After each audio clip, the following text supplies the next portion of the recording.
You can't review cheap guitars without getting one of these, so strap in, dickheads. We're going to review a Yami.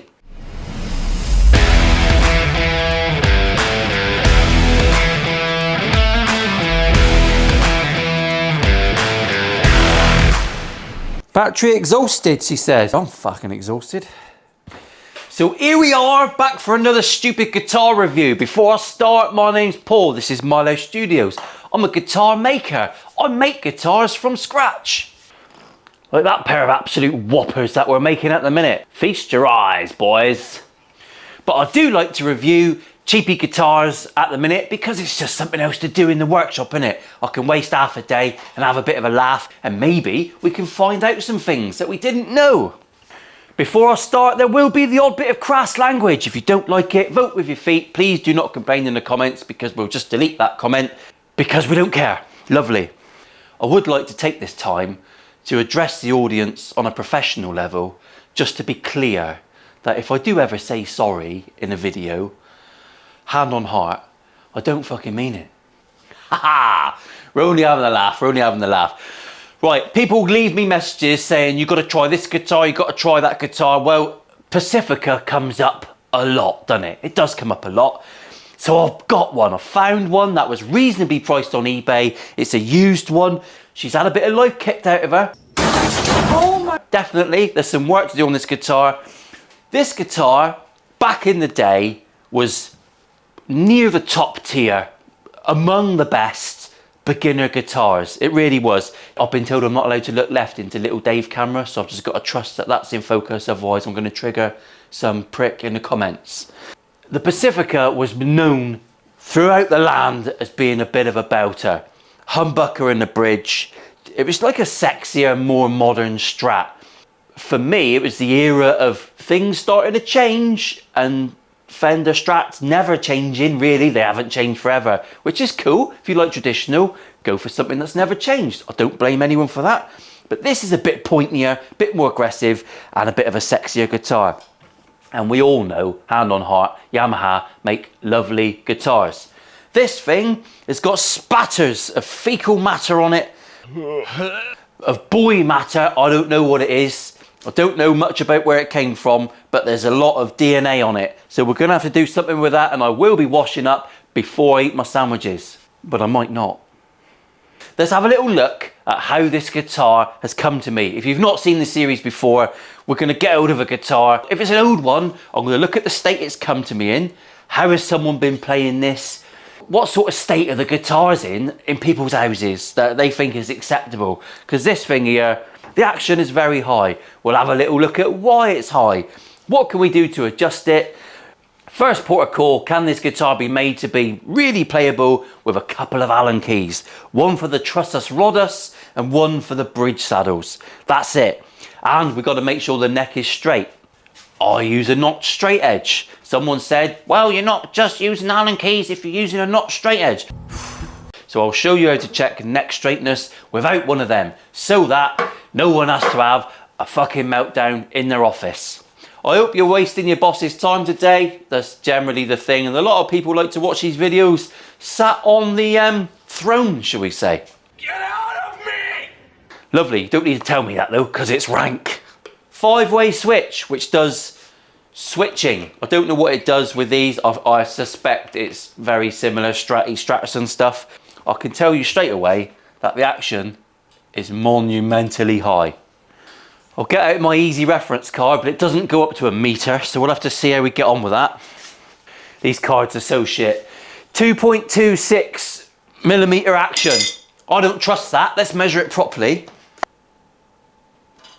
2.37. So yeah, it's good enough, but not as accurate as that. Not as accurate as that fucking beautiful tool. Love it. Love it. Thank you, Matt from Texas Toast.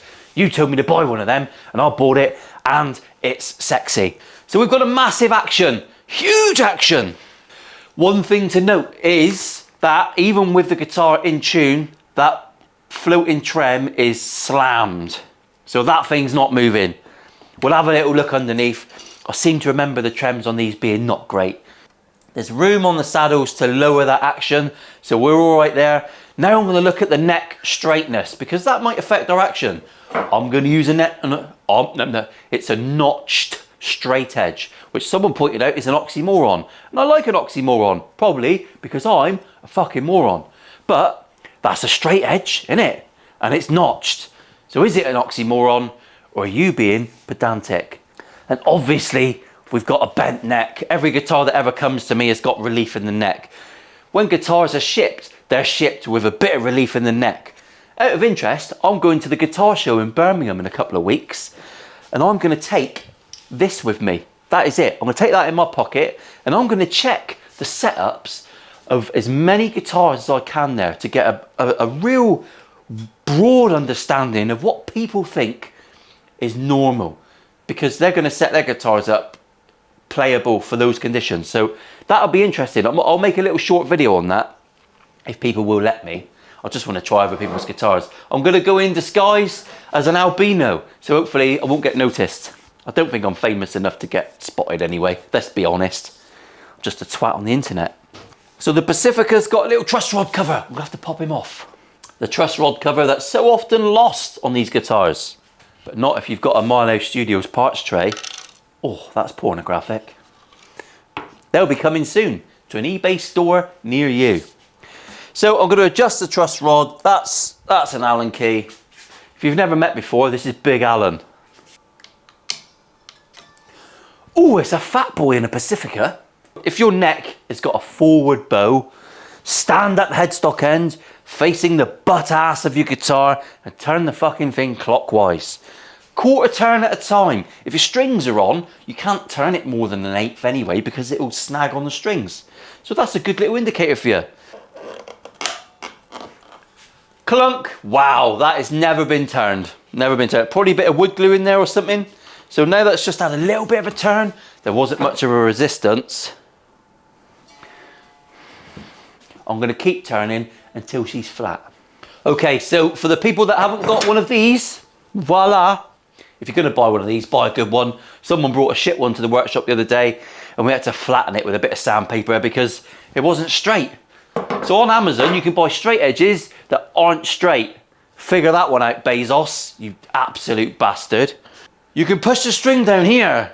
You can push the string down there. You can use a capo or a capo if you prefer on the first fret. You need to push that string down. I like to use my little fingers, and then you can just look down here, and if there's any movement in that string, that's fine. That's how you know it's straight. We should be a little bit high now. I'm going to have to retune. The intonation's not great on this guitar, so I'll have to whip through that, and I can tell by looking at that bridge that this thing's never been intonated ever. I think I just had a little bit of a buzzy fret there. Oh, you might have some fret work to do. The frets on this guitar are very tall, and looking at the amount of wear, of which there's none, I don't think this thing's been played very much in its life.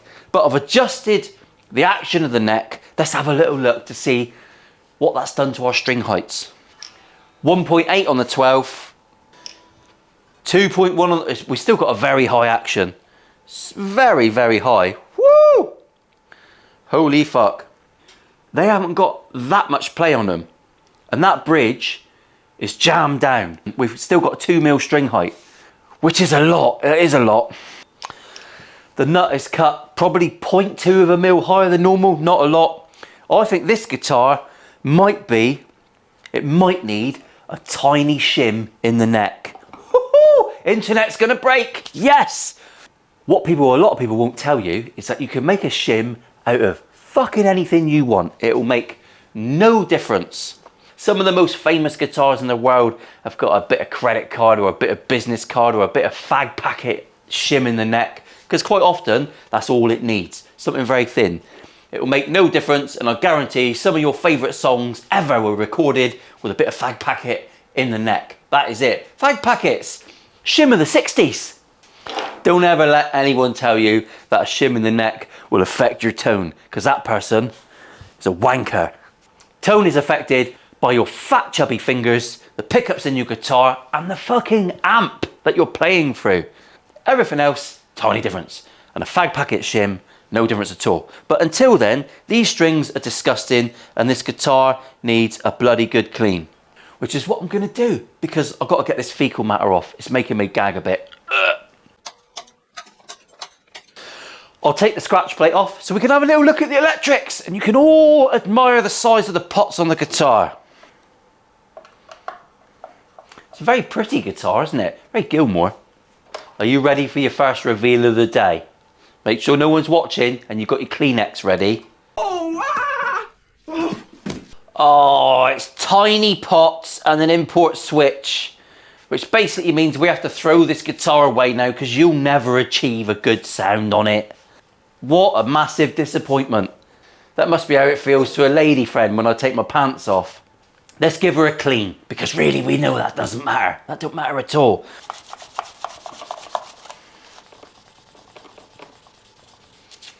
Well, I suspect that the specs on this guitar, what looks like someone's sneeze, it's not. I think someone sprayed this with a cleaner or a polish and not wiped it off, and it's just ate into everything that it's touched because it's done the same on the plastic and the wood. That's a bit of a shame, isn't it? Don't know if you can see all those spots on there. It's a bit of a shame, really. I don't know what that is. Must be some sort of cleaner or something they've put on there. Should we try and buff it off? Should we do a bit of buffing in this one? I might get me buffer out. Let's buff it off, right? Fuck it. We're buffing. That's today's job. I'm pretty sure the frets are going to need a bit of love on this guitar. I'll sort the frets out, we'll make them lovely. But let's see if we can get all these minging marks off the body because they look like snot and I'm not having that. Just so everyone knows, on the side camera, I'm using the Cartech system. Comes with all the right coloured pads that go with the right colour finishing stuff and the right colour cloths. And it's going to go on Senor de Buffy. Alright, I'm shit at doing this, so I'll just speed through it and we'll see if we can get rid of all these minging bits here. So I'm going to go mad. We might end up with a bit of a matte guitar finish, but fuck it, it's going to be better than the sneeze bag, isn't it? See you in a minute.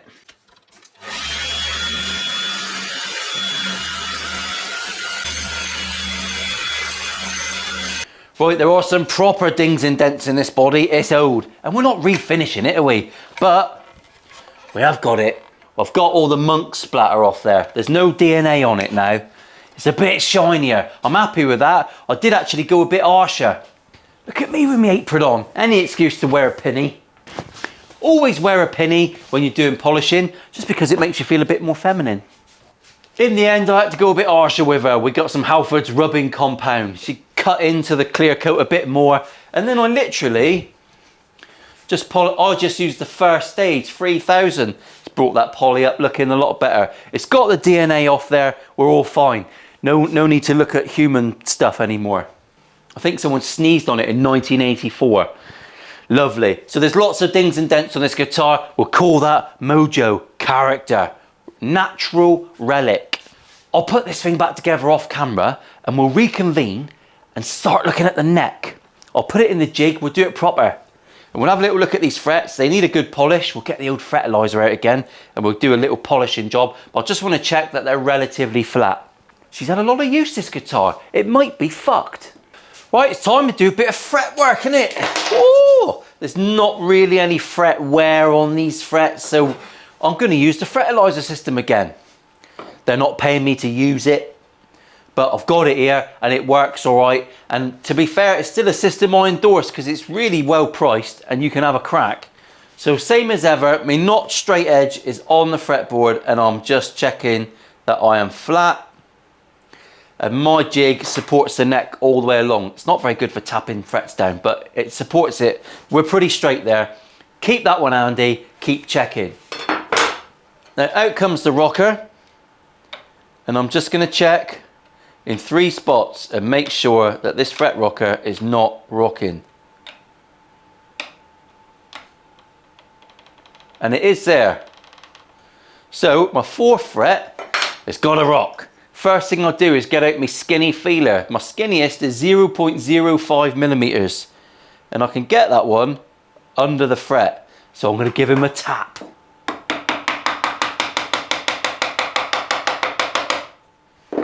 And we'll try again with the rocker.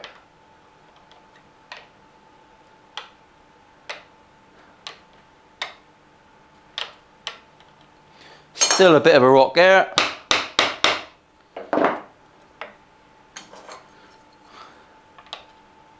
That's pretty good. Whenever you do that, go back and check the previous one and make sure you haven't made a rock there. And he's good. So we'll carry on. So number 6 is a rocker. Check him. I can get that under there all day long. An interesting thing about this, they've all knocked down pretty well actually, they're fine. If you get a guitar and the frets are glued in, you're fucked. You're gonna have to do a fret job because they won't always tap down. Sometimes there's so much skank and crud under there, you can't tap it down. It doesn't always work. But if in doubt, and if it's your first time, best advice I can give you is do it twice or 3 times. I've done it once now, fine. I'm happy with that. I've gone up and down the board, I've checked back and forth. Get your straight edge out again, double check.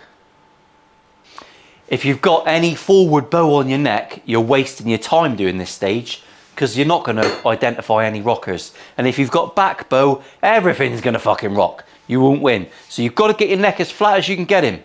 I'll just whip up through again and triple check. This is the point now where if you've got any that are just a tiny little rock, you can always go in and make your adjustment. Have a little look at the Epiphone video for a bit more of a detailed review of that. Now I'm going to use a little polishing system. 2, 4, 8, 4 and 15. Get yourself a nice new bit of 15 on there. Get me rubber band going. I reviewed the fertilizer system properly on the Epiphone video, so have a little look at that. But this is just now going to whip through.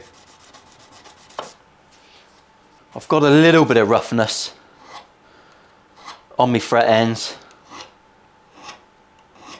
Well, this thing has fought me every step of the way. It's been an absolute bitch of a guitar. Rough as a badger's ass. So far, it's done my fucking head in. But I've polished the worst of the jizz off it. The fretboard and the frets have been dressed. They're not super shiny, but we've got them sorted to a point where the guitar plays nicely. I've lowered the action right down. I've straightened the neck. Someone did comment, do I send all the guitars out the shop with a straight neck? No, I'm the same as every other manufacturer. It'll leave the shop with a tiny amount of relief. Not very much, a gnat's codpiece, a badger's toenail, an ant's pube, whatever you want to say. 1.4 to 1.6 mil action. So not super slammed, not super low, but a nice happy medium. I haven't actually touched the nut. That was 0.6 mil. There's hardly worth fart assing around for 0.1 of a mil. One thing I noticed about this guitar, which I will be completely honest about, it's got a little neck twist. Not a lot, but the neck is twisted. So comment below, what causes necks to twist? I'm thinking something's happened to a guitar in its life to make that happen. But it has got just a bit of a twist. Incidentally, it makes zero difference when it comes to setting up the guitar. You can just set the guitar up to that. It will make no difference. If I hadn't told you, you probably wouldn't know. Things I've learned about this guitar, it's got tiny pots. I like tiny pots. I'm in solidarity with tiny pots. It's got a 14-inch fretboard radius. Didn't know that. First guitar I've had with 14 inches. Don't worry, I'm not getting the dildo out. Right, so she's set up. She's in tune. She's Gilmore coloured, so I'm going to do the demo of this one, and I'm going to do it to a Pink Floyd backing track. It might be shit, it might be really good. I don't know. This guitar has bitten me in the ass, and it's taken a couple hours more than I thought it would. Anyone who buys it, it's very, very pre-loved. It's got dings and dents everywhere. I've polished it a little bit. I've basically polished a turd, but it's got a lot of mojo, this guitar, and I think it's going to, well, I hope it's going to play nice. It's also got a wonky humbucker, but we won't judge. Apparently, bent ones are better. I'll see you downstairs in Fritzl's.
Well, so back down on a sunny afternoon, it's pissing down outside. I've got a bit of a hangover because I had a lovely evening last night.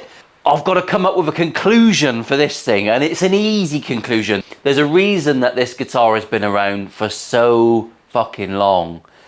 It's a great guitar, it really is.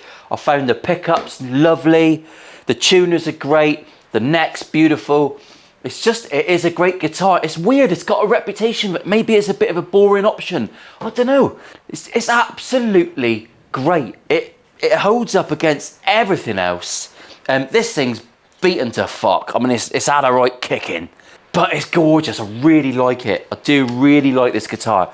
So it's gonna go to a new home. The listing is below. The listings go live at the same time as these videos. People snap them up pretty quick. I put them on pretty cheap. Whatever I pay for it, I think I bought this online. I can't remember how much I paid for it. We've buffed the paint. I've polished the frets. I've just given it a little bit of maintenance that anyone could have done. And it's absolutely lovely. You can mod these, you can do anything. I wouldn't change the pickups on this guitar, really wouldn't. Everything about it, I like the little nut. I really like the Pacifica. I'm quite interested in getting a more expensive one in actually and seeing what that's like because they've got great reviews as well. And obviously the Revstar, I'm looking up to where the Revstar used to be. It's gone. It's been sold. It's gone. But I am making 2 more this year. People have ordered 2 Revstar shaped guitars. Fucking well into that. Come back next week, everyone. This was a great review. I've enjoyed doing it. One of you needs to give this some more life. It's a phenomenal beast. If you want to become a channel member, have a click on below and become a channel member. I will eventually be putting up some videos, behind the scenes, mobile film stuff, shaky cam, no wanking, don't worry about that. See you later, everyone.